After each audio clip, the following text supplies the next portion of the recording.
दोस्तों, क्या आपने कभी सोचा है कि कोई ऐसा जीव हो सकता है जो न नर हो और न मादा?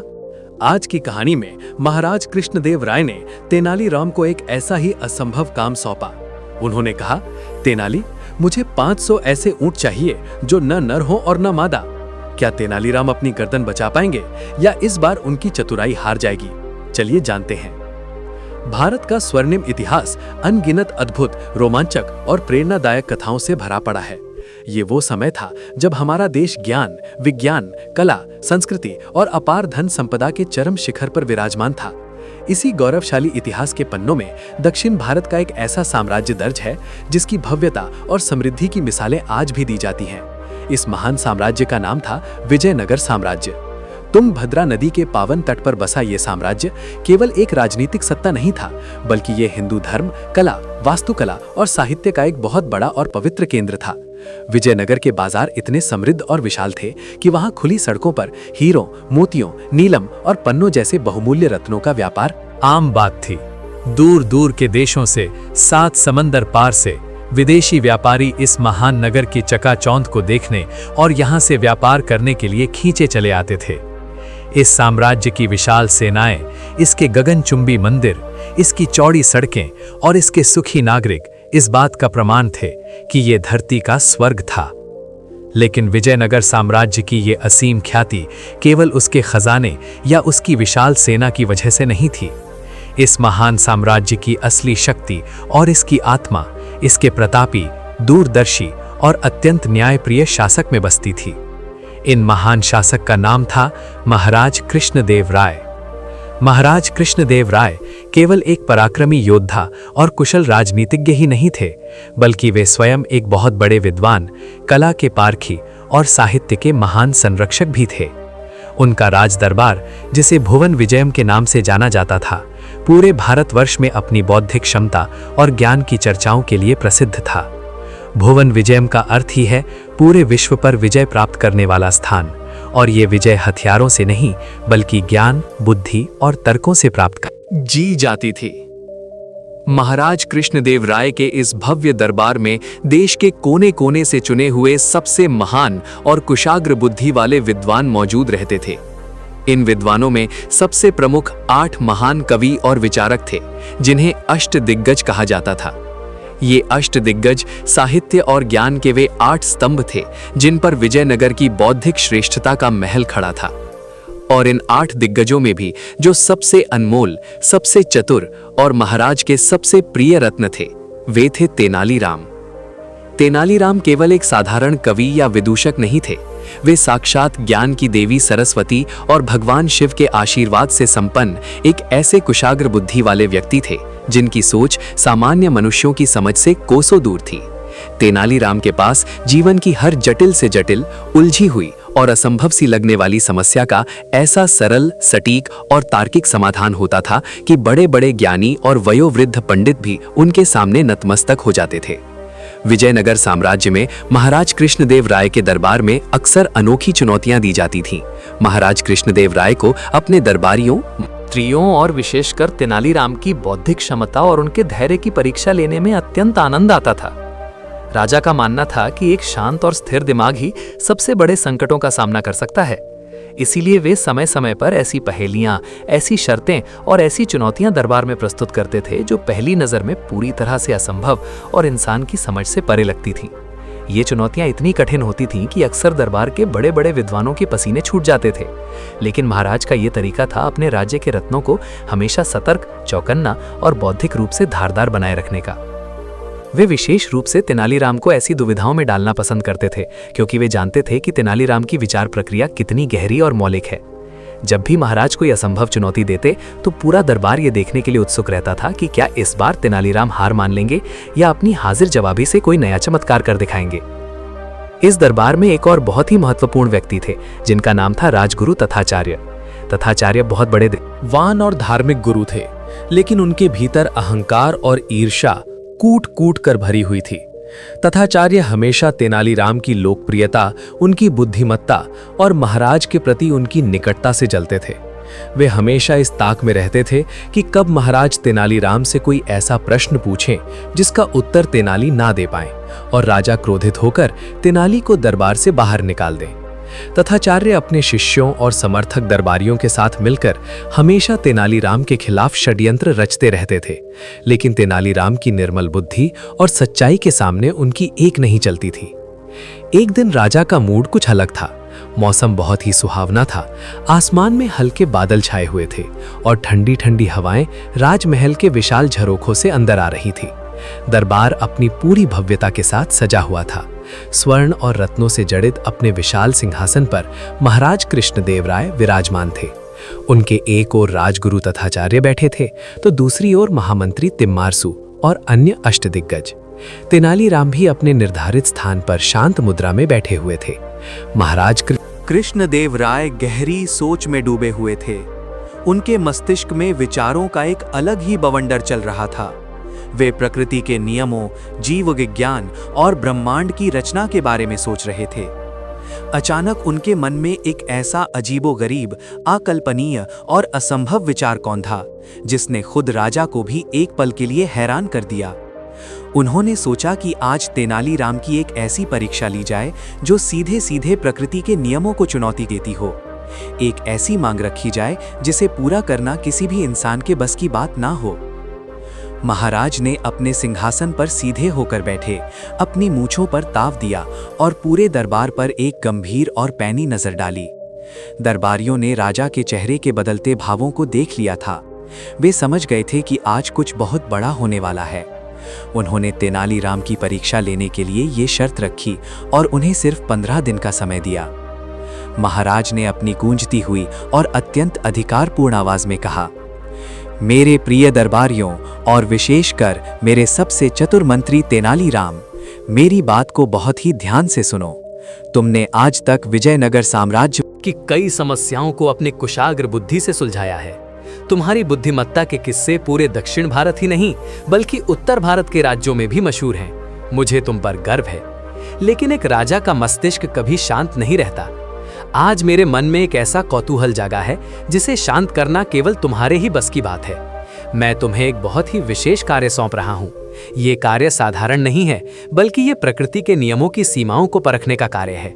तेनाली, मुझे 500 ऐसे ऊंट चाहिए जो न नर हो और न मादा। महाराज के इन शब्दों के राजमहल की दीवारों से टकराते ही पूरे दरबार में सन्नाटा छा गया। सब सोचने लगे कि ये कैसे मुमकिन है। सुई के गिरने की आवाज भी उस विशाल और भव्य कक्ष में साफ सुनी जा सकती थी। दरबारी एक दूसरे का मुंह ताकने लगे। किसी को अपने कानों पर विश्वास नहीं हो रहा था कि महाराज ने क्या कहा है। सभी के मन में एक ही सवाल था कि क्या महाराज का मानसिक संतुलन बिगड़ गया है या क्या उन्होंने तेनालीराम को हमेशा के लिए दरबार से निकालने का कोई पक्का मन बना लिया है। विधाता ने इस ब्रह्मांड में हर जीव को किसी न किसी लिंग के साथ ही जन्म दिया है। ये सृष्टि का अटल नियम है। कोई जीव या तो नर होता है जो अपने वंश को आगे बढ़ाने का बीज बोता है, या फिर मादा होती है जो उस बीज को जीवन में बदलकर जन्म देती है। प्रकृति ने इसके अलावा कोई तीसरा विकल्प सामान्य जानवरों के लिए बनाया ही नहीं है। तो फिर भला एक साधारण इंसान, चाहे वो तेनालीराम जैसा महान बुद्धिमान ही क्यों ना हो, इस अटल नियम को कैसे बदल सकता है। राजगुरु तथाचार्य और उनके समर्थक दरबारियों के चेहरों पर एक कुटिल, कपटी और विजयी मुस्कान तैर गई।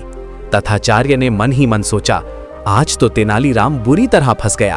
अब तक तो ये अपनी बातों और वाक्पटुता से राजा को मूर्ख बनाता आया है, लेकिन प्रकृति के नियमों के खिलाफ ये कौन सा जादू करेगा। ऊंट या तो नर होगा या मादा, ये तो कोई भी मूर्ख बता सकता है। जब 15 दिन बाद तेनालीराम खाली हाथ दरबार में आएगा तो राजा के क्रोध की अग्नि में जलकर भस्म हो जाएगा। आज मेरे जीवन का सबसे बड़ा सपना सच होने जा रहा है। तथाचार्य अपनी इस काल्पनिक जीत पर इतने खुश थे, वे अपनी जगह पर बैठे बैठे ही खुशी से झूमने लगे। दूसरी ओर दरबार के वे मंत्री और दरबारी जो तेनालीराम से प्रेम करते थे और उनका सम्मान करते थे, वे अत्यंत चिंतित और दुखी हो उठे। उन्हें लगा कि इस बार महाराज ने कुछ ज्यादा ही कठोर और असंभव चुनौती दे दी है। ये एक ऐसा चक्रव्यूह था जिसमें प्रवेश करने का रास्ता तो था, लेकिन बाहर निकलने का कोई द्वार नहीं था। ये कोई गणित की पहेली नहीं थी जिसे सुलझाया जा सके, न ही ये कोई कूटनीतिक समस्या थी जिसे बातचीत से हल किया जा सके। ये सीधे सीधे भगवान की बनाई हुई दुनिया के नियमों को चुनौती देने वाली बात थी। सभी की नजरें अब तेनालीराम पर टिकी थीं। वे देखना चाहते थे कि क्या तेनालीराम इस चुनौती का विरोध करेंगे, क्या वे महाराज के सामने घुटने टेक कर क्षमा मांग लेंगे, क्या वे इस चुनौती को नामुमकिन बताकर अपनी हार स्वीकार कर लेंगे। लेकिन तेनालीराम मुस्कुराए और उन्होंने चुनौती स्वीकार कर ली। उनके चेहरे पर तनिक भी भय, घबराहट या चिंता के भाव नहीं थे। उनका चेहरा वैसा ही शांत, सौम्य और आत्मविश्वासी था जैसा हमेशा रहता था। उन्होंने अपनी जगह से उठकर महाराज की ओर देखा, अपने दोनों हाथ जोड़े और अत्यंत विनम्रता से झुककर प्रणाम किया। तेनालीराम ने अपनी मधुर और शांत आवाज में कहा, महाराज की आज्ञा सिर आंखों पर, आप विजयनगर के स्वामी हैं और आपका हर शब्द हमारे लिए भगवान के आदेश के समान है। आपने मुझे जो ये चुनौती दी है वो निश्चित रूप से बहुत ही अद्भुत और अद्वितीय है। मैं आपकी इस मांग को पूरी तरह से स्वीकार करता हूँ। मैं आपको विश्वास दिलाता हूँ कि ठीक 15 दिन के भीतर मैं आपके सामने 500 ऐसे ऊंट प्रस्तुत करूंगा जो आपकी शर्त पर पूरी तरह से खरे उतरेंगे, जो न तो नर होंगे और न ही मादा। तेनालीराम का ये अटूट आत्मविश्वास देखकर स्वयं महाराज कृष्णदेव राय भी एक पल के लिए चकित रह गए। राजा ने सोचा कि क्या तेनालीराम ने इस प्रश्न की गंभीरता को नहीं समझा है, या क्या वास्तव में इसके पास कोई ऐसा चमत्कारी उपाय है जिसके बारे में मैं सोच भी नहीं पा रहा हूँ। महाराज ने गंभीरता से कहा, ठीक है तेनालीराम, मैंने तुम्हें 15 दिन का समय दिया है, लेकिन याद रखना, यदि 15वें दिन तुम मेरी इस शर्त को पूरा रहने में विफल रहें या तुमने मुझे किसी भी प्रकार से धोखा देने का प्रयास किया तो इसका परिणाम बहुत ही भयंकर होगा। तुम्हें राज्य से निष्कासित किया जा सकता है और तुम्हारे सारे अधिकार छीने जा सकते हैं। अब तुम जा सकते हो और अपने कार्य में लग सकते हो। तेनालीराम ने एक बार फिर महाराज को सम्मानपूर्वक प्रणाम किया और राज दरबार से बाहर निकल गए। उनके जाते ही दरबार में कानाफूसी शुरू हो गई। लोग तरह तरह की बातें करने लगे। कुछ का कहना था कि तेनालीराम का अहंकार उन्हें ले डूबेगा। कुछ का मानना था कि तेनालीराम ने डर के मारे जानबूझकर राजा की बात मान ली है ताकि उन्हें भागने के लिए 15 दिन का समय मिल जाए। विजयनगर की चौड़ी और खूबसूरत सड़कों पर, बाजारों में और गली मोहल्लों में केवल एक ही चर्चा का विषय था, महाराज की असंभव शर्त और तेनालीराम का भविष्य। दरबार से निकलकर तेनालीराम सीधे अपने घर की ओर चल पड़े। रास्ते में वे लगातार सोच रहे थे। उनका मस्तिष्क किसी तेज गति से चलने वाले रथ के पहियों की तरह घूम रहा था। जब वे अपने घर पहुंचे तो उनकी पत्नी ने उनके चेहरे पर एक गहरी सोच का भाव देखा। तेनालीराम की पत्नी एक बहुत ही समझदार और पतिव्रता स्त्री थी जो अक्सर तेनालीराम की समस्याओं को समझ जाती थी। उसने तेनालीराम को जलपान कराया और फिर पूछा, स्वामी, आज आप इतने विचारमग्न क्यों हैं? क्या दरबार में कुछ ऐसा हुआ है जिसने आपकी शांति भंग कर दी है? महाराज ने आज क्या नई पहेली बुझाई है? तेनालीराम ने एक गहरी सांस ली और अपनी पत्नी को राज दरबार में घटी पूरी घटना विस्तार से बता दी। उन्होंने बताया कि कैसे महाराज ने 500 ऐसे ऊँटों की मांग की है जो न नर हों और न मादा, और कैसे उन्होंने इस चुनौती को 15 दिनों में पूरा करने का वचन दिया है। ये सुनकर तेनालीराम की पत्नी अत्यंत भयभीत हो उठी। उसके चेहरे का रंग उड़ गया और वो कांपते हुए स्वर में बोली, स्वामी, ये आपने क्या अनर्थ कर दिया? आपने ऐसी चुनौती क्यों स्वीकार कर ली जिसका कोई अस्तित्व ही नहीं है? दुनिया में ऐसा कौन सा जीव है जो ना नर हो और ना मादा? ये तो साक्षात प्रकृति के विरुद्ध जाने वाली बात है। क्या आप ईश्वर के बनाए नियमों को बदल सकते हैं? इस बार महाराज ने आपको फंसाने का पूरा मन बना ली। ये हार है और आपके दुश्मनों को आपको नीचा दिखाने का सुनहरा अवसर मिल गया है। कृपया मेरी बात मानिए, कल ही दरबार में जाकर महाराज से क्षमा मांग लीजिए। उनसे कहिए कि ये कार्य असंभव है। वे अत्यंत दयालु हैं, वे आपको क्षमा कर देंगे। अन्यथा हमारे प्राण और हमारी प्रतिष्ठा दोनों संकट में पड़ जाएंगे। तेनालीराम ने अपनी पत्नी को बहुत ही प्रेम और धैर्य के साथ शांत किया। उन्होंने कहा, धैर्य रखो भाग्यवान, घबराने से किसी भी समस्या का समाधान नहीं निकलता। महाराज कृष्णदेव राय हमारे अन्नदाता हैं और वे कभी किसी के साथ अन्याय नहीं करते। उनकी हर बात के पीछे, उनके हर प्रश्न के पीछे एक गहरा दर्शन और एक बहुत बड़ा अर्थ छिपा होता है। ये सत्य है कि हम प्रकृति के बनाए नियमों को नहीं तोड़ सकते।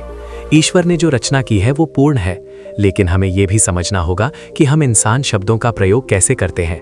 किसी भी शब्द के अर्थ और समाज के नजरिए को बदला जा सकता है। महाराज ने जो प्रश्न पूछा है वो जीव विज्ञान का नहीं, बल्कि भाषा, दर्शन और समाज शास्त्र का प्रश्न है। मुझे बस कुछ समय के लिए पूर्ण एकांत चाहिए ताकि मैं इस समस्या की गहराई तक पहुंच सकूं और इसका एक अकाट्य समाधान निकाल सकूं। तेनालीराम अपने घर के सबसे शांत कक्ष में चले गए और उन्होंने बाहर से द्वार बंद कर लिया। वे एक आसन पर बैठ गए और गहन ध्यान और विचार मंथन में डूब गए। उन्होंने अपनी आंखें बंद कर ली और इस पूरी सृष्टि, प्रकृति, जीव जंतुओं और समाज के नियमों के बारे में गहराई से सोचना शुरू किया। उन्होंने स्वयं से कई प्रश्न किए। उन्होंने सोचा, आखिर नर और मादा शब्द की उत्पत्ति कहां से हुई? प्रकृति ने शरीर की रचना की है, अंगों की रचना की है, लेकिन समाज इन शब्दों का उपयोग किस आधार पर करता है? किसी भी जीव को नर या मादा कब कहा जाता है?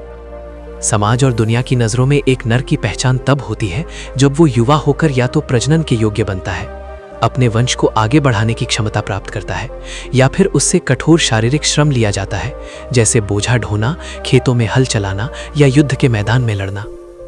उसी प्रकार एक मादा की पहचान तब होती है जब वो गर्भ धारण करने के योग्य हो जाती है, एक नए जीवन जन्म देने की क्षमता प्राप्त करती है और उस नए जीवन का दूध पिलाकर पोषण करती है।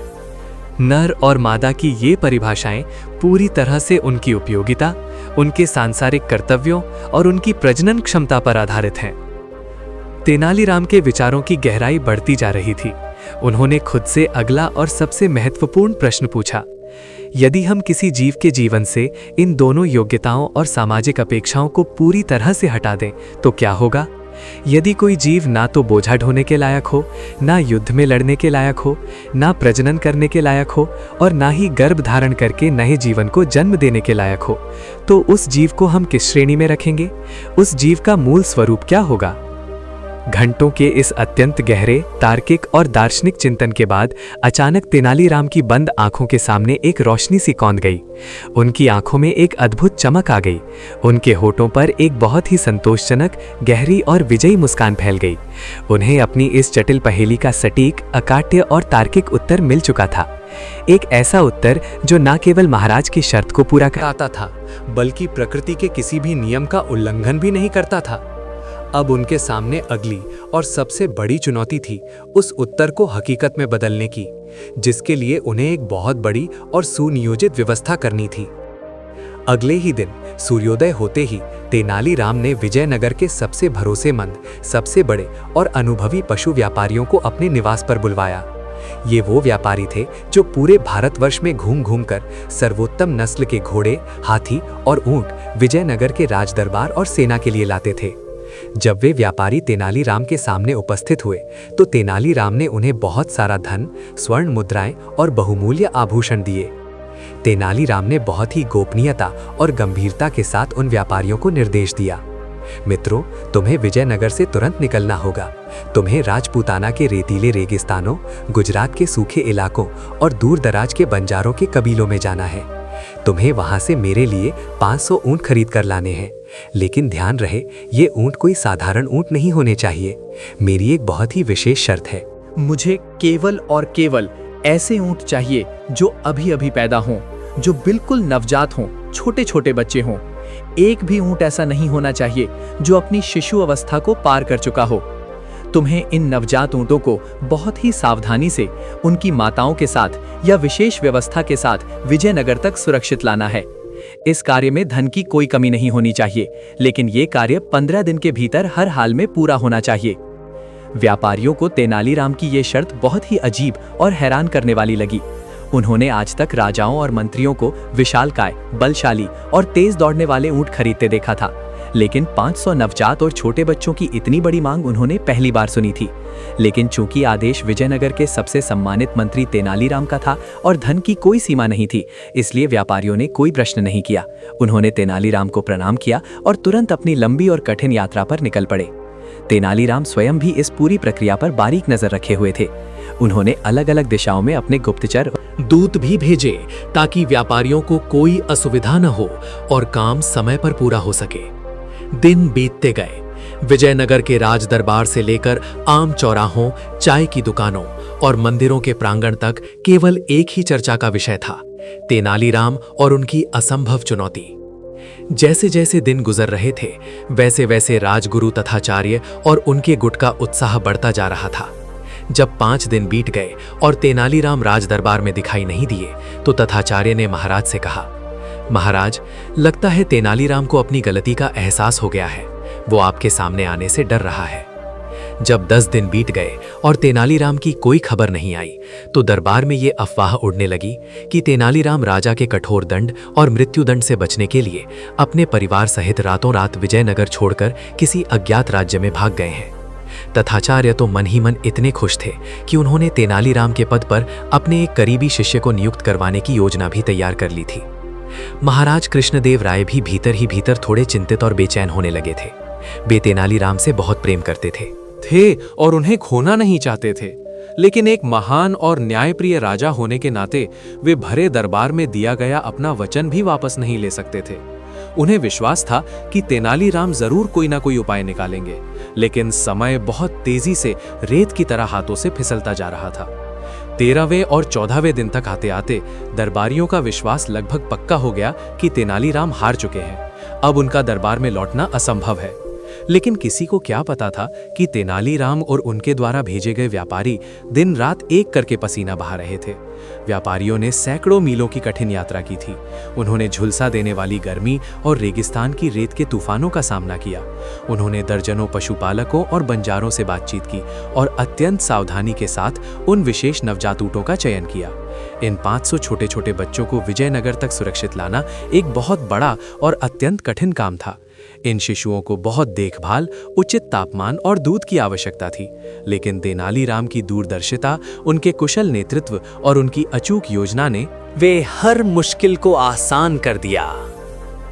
आखिरकार वो ऐतिहासिक दिन आ ही गया जिसका पूरे विजयनगर साम्राज्य को बेसब्री से इंतजार था।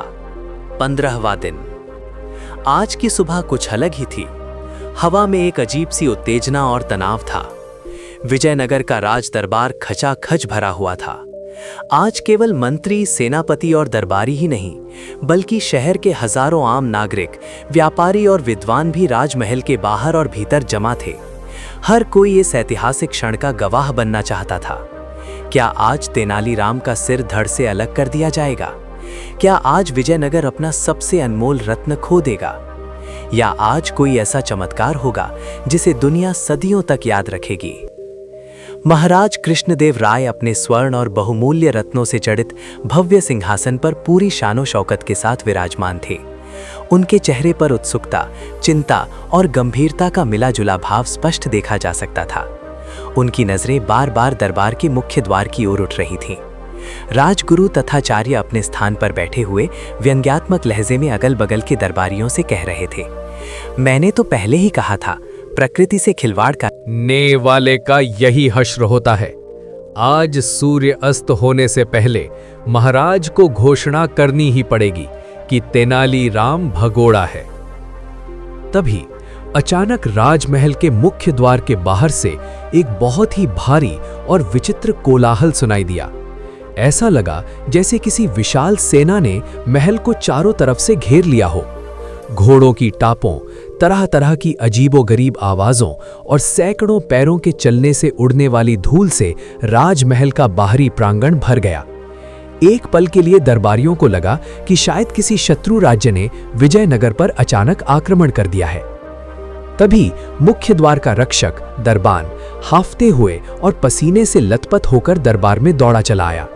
उसने महाराज के सामने झुककर जोर से सूचना दी, महाराज की जय हो, अन्नदाता की जय हो, महामंत्री तेनालीराम पधार चुके हैं।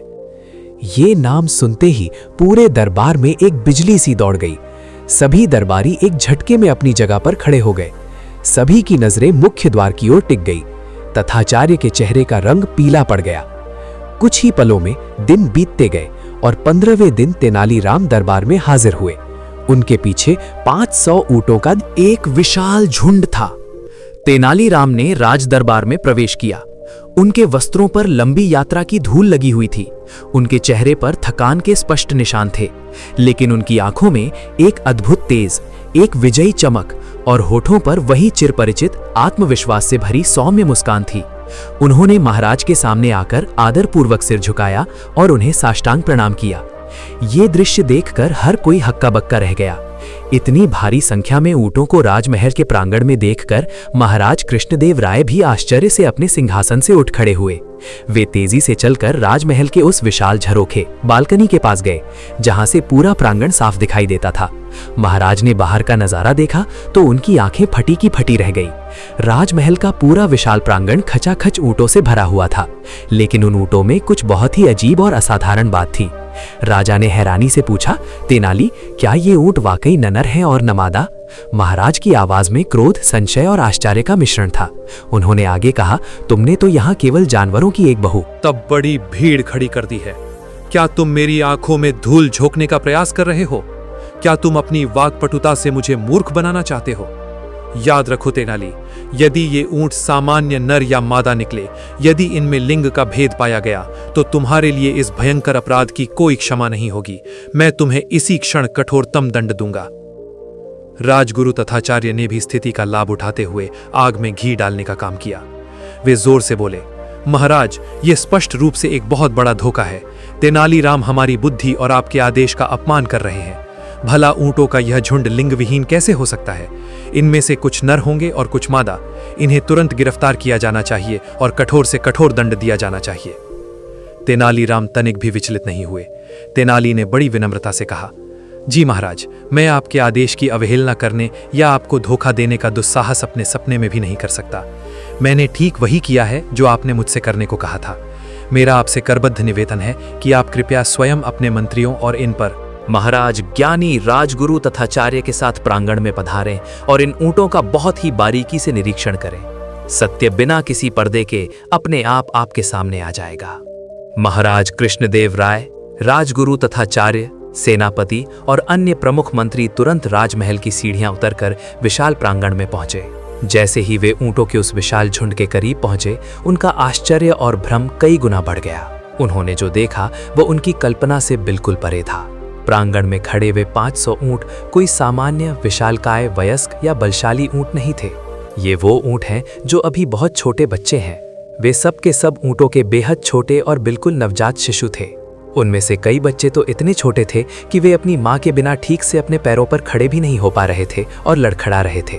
उनकी मासूमियत, उनकी बड़ी बड़ी भोली आंखें, उनके छोटे छोटे पैर और उनकी कोमल आवाजें देखकर किसी भी पत्थर दिल इंसान का हृदय भी पिघल जाए। ये सभी छोटे ऊंट बहुत ही डरे हुए, सहमे हुए और चंचल लग रहे थे। महाराज ने अपनी भौहें सिकोड़ते हुए और पूरी तरह से भ्रमित होकर पूछा, तेनाली, ये क्या है? ये तो ऊंटों के बिल्कुल छोटे छोटे बच्चे हैं। तुमने इतनी भारी संख्या में इन नवजात शिशुओं को यहाँ राजमहल में क्यों इकट्ठा किया है? और सबसे बड़ा प्रश्न ये है कि ये मेरे उस प्रश्न का उत्तर कैसे हुआ कि ये न नर हैं और न मादा? तुमने अभी तक मेरी शर्त पूरी नहीं की है। अब समय आ गया था तेनालीराम के उस अद्भुत, दार्शनिक और अकाट्य तर्क का, जिसने उन्हें विजयनगर का सबसे महान बुद्धिमान बनाया था। तेनालीराम ने एक छोटे से कांपते हुए नवजात ऊंट के बच्चे के पास जाकर बहुत ही प्यार से उसके सिर पर हाथ फेरा। फिर उन्होंने पूरी सभा, महाराज और दरबारियों को संबोधित करते हुए बहुत ही स्पष्ट, गंभीर और अत्यंत प्रभावशाली स्वर में कहा, हे विजयनगर के स्वामी, परम प्रतापी महाराज, हम मनुष्य प्रकृति के बनाए हुए इस संसार में रहते हैं। प्रकृति ने शरीरों की रचना की है, लेकिन ये हमारा मानव समाज है। हमारे शास्त्र हैं जो किसी भी जीव की पहचान उसके उपयोग, उसकी क्षमता और उसके सांसारिक कर्तव्यों से तय करते हैं। समाज और दुनिया की नजरों में एक नर ऊंट वो है जो पने मजबूत कंधों पर भारी बोझ ढो सके, जो व्यापारियों का माल लेकर रेगिस्तान पार कर सके, जो युद्ध के मैदान में सैनिकों के काम आ सके, या जो अपने वंश को आगे बढ़ाने के लिए प्रजनन का कार्य कर सके। दूसरी ओर एक मादा ऊंट वो है जो गर्भ धारण करने के योग्य हो, जो एक नए जीवन को अपनी कोख से जन्म दे सके और उस नए जीवन को अपना दूध पिलाकर पाल सके। तेनालीराम ने अपनी बात को और अधिक गहराई देते हुए आगे कहा, परंतु महाराज, जरा इन मासूम और निश्चल जीवों को देखिए। ये वो ऊंट हैं जो अभी बहुत छोटे बच्चे हैं। ये ना तो अभी प्रजनन योग्य नर हैं और ना ही मादा की श्रेणी में आते हैं। ये अभी सिर्फ शिशु हैं। तेनाली ने तर्क दिया कि बचपन में लिंग का महत्व सामाजिक कार्यों के लिए शून्य होता है। उन्होंने अपनी ओजस्वी वाणी में पूरे दरबार को समझाते हुए कहा, बचपन और शिशु अवस्था जीवन का एक ऐसा पवित्र, निर्मल और दिव्य चरण है जहां कोई भी जीव हर प्रकार के सांसारिक बंधनों, सामाजिक परिभाषाओं, अपेक्षाओं और लिंग भेदों से पूरी तरह मुक्त होता है। क्या आप इन कोमल और मासूम जीवों की पीठ पर कोई भारी बोझ लाद सकते हैं? नहीं। क्या ये रणभूमि में जाने या हल जोतने के योग्य हैं? नहीं। क्या इनमें से कोई भी इस समय गर्भधारण करने या किसी नए जीवन को जन्म देने में सक्षम है? बिल्कुल नहीं। एक शिशु केवल एक शुद्ध और निष्कलंक आत्मा होता है जिसे स्वयं भगवान ने भेजा है। जब तक ये बच्चे अपनी किशोरावस्था और अपने यौवन को प्राप्त नहीं कर लेते, जब तक ये दुनिया के कामों के लायक नहीं हो जाते, तब तक समाज और प्रकृति की दृष्टि में ये ना तो नर की भूमिका निभा सकते हैं और ना ही मादा की। ये केवल और केवल शिशु हैं जो हर प्रकार के लिंग भेद से परे हैं। इसीलिए महाराज, मेरी दृष्टि में और ज्ञान की दृष्टि में ये 500 ऊंट ना तो नर हैं और ना ही मादा हैं। तेनालीराम का ये अत्यंत गहरा, अकाट्य और दार्शनिक तर्क सुनकर पूरे प्रांगण में एक भारी सन्नाटा छा गया। हवा का चलना भी जैसे रुक गया हो। हर कोई तेनालीराम के शब्दों के इस गहरे और सत्य अर्थ को समझने की कोशिश कर रहा था। तेनाली ने अपनी तर्क शक्ति से राजा को निरुत्तर कर दिया। जो राजगुरु तथाचार्य और उनके समर्थक दरबारी कुछ देर पहले तेनालीराम के सर्वनाम शाह के उनकी मृत्यु के सपने देख रहे थे, वे सभी अंदर तक हिल गए। उनका मुंह खुला का खुला रह गया और उनके चेहरे की हवाइयां उड़ गईं। किसी भी बड़े से बड़े पंडित या ज्ञानी के पास तेनालीराम के इस मजबूत, सत्य और भावनाओं से भरे तर्क का कोई भी काट नहीं था। वे सभी समझ गए कि तेनालीराम के राजा की शर्त का केवल शाब्दिक रूप से ही नहीं बल्कि दार्शनिक रूप से भी अक्षरशः पालन किया है। कुछ क्षणों के मौन के बाद महाराज कृष्णदेव राय के चेहरे पर छाई हुई सारी गंभीरता और तनाव अचानक छट गया। उनकी आंखों में तेनालीराम के लिए असीम सम्मान, गर्व और प्रेम का भाव उमड़ पड़ा। महाराज समझ गए कि तेनालीराम ने आज केवल एक पहेली नहीं सुलझाई है बल्कि पूरे समाज को एक बहुत बड़ा ज्ञान दिया है। महाराज जोर जोर से ठहाके मारकर हंसने लगे। उनकी गूंजती हुई और प्रसन्नता से भरी हंसी से पूरे राजमहल का प्रांगण गूंज उठा। महाराज ने आगे बढ़कर तेनालीराम को अपने सीने से लगा लिया और गदगद कंठ से कहा, अद्भुत तेनाली, अप्रतिम, अद्वितीय। मैंने सोचा था कि मैंने तुम्हें एक ऐसे जटिल चक्रव्यूह में फंसा दिया है जहां से निकलने का कोई रास्ता इस दुनिया में नहीं है। मैंने सोचा था कि प्रकृति के नियमों के विरुद्ध जाकर तुम हार मान लोगे और मेरे सामने घुटने टेक दोगे, लेकिन तुम्हारी कुशाग्र बुद्धि, तुम्हारी सूझबूझ और तुम्हारी तार्किक सोच ने आज मुझे पूरी तरह से निरुत्तर और पराजित कर दिया है। तुमने न केवल मेरी असंभव शर्त को पूरा किया है बल्कि तुमने आज मुझे और इस पूरे दरबार को जीवन का एक बहुत बड़ा सत्य सिखाया है। तुमने ये सिद्ध कर दिया है कि इंसान की सोच का दायरा और उसका नजरिया प्रकृति के बनाए नियमों से भी अधिक गहरा हो सकता है। तुमने सिखाया है कि मासूमियत और बचपन हर प्रकार के सांसारिक भेदभाव, स्वार्थ और परिभाषाओं से कितना ऊपर और कितना पवित्र होता है। राजा तेनाली की इस हाजिर जवाबी और तर्क से इतने खुश हुए कि उन्हें स्वर्ण मुद्राओं से पुरस्कृत किया। महाराज ने तुरंत अपने शाही कोषाध्यक्ष को आदेश दिया। महामंत्री तेनालीराम की इस अभूतपूर्व और अलौकिक बुद्धिमत्ता के लिए, जिसने मेरे एक असंभव और अनुचित प्रश्न का इतना सुंदर, तार्किक और दार्शनिक उत्तर दिया है, मैं उन्हें 1 लाख स्वर्ण मुद्राओं से पुरस्कृत करता हूं। इसके साथ ही मैं उन्हें अपने दरबार का सर्वोच्च और सबसे मूल्यवान नवरत्न हार भी भेंट करता हूं। पूरा राज दरबार महाराज की जय जयकार और तेनालीराम की प्रशंसा के नारों से गूंज उठा। जो आम जनता बाहर खड़ी थी, उसने भी तेनालीराम की इस ऐतिहासिक विजय का भव्य जश्न मनाया। विजयनगर की सड़कों पर फूल बरसाए गए। उन 500 नवजात ऊंटों को पूरे सम्मान, प्यार और सुरक्षा के साथ वापस उनके मालिकों और उनकी माताओं के पास भिजवाने का शाही प्रबंध किया गया, ताकि उन मासूम जीवों को कोई कष्ट न हो और वे अपनी मां का दूध पी सके। इस प्रकार तेनालीराम ने एक बार फिर ये साबित कर दिया कि दुनिया में कोई भी समस्या, कोई भी चुनौती या कोई भी प्रश्न ऐसा नहीं है जिसका समाधान एक ठंडे दिमाग, सही दृष्टिकोण और तीक्ष्ण तर्क शक्ति से ना निकाला जा सके। विजयनगर के इतिहास में तेनालीराम की इस बुद्धिमत्ता का ये किस्सा हमेशा के लिए अमर हो गया और आज सदियों बाद भी हम उनकी इस चतुराई को याद करते हैं। तो दोस्तों, कैसी लगी आपको तेनालीराम की ये चतुराई?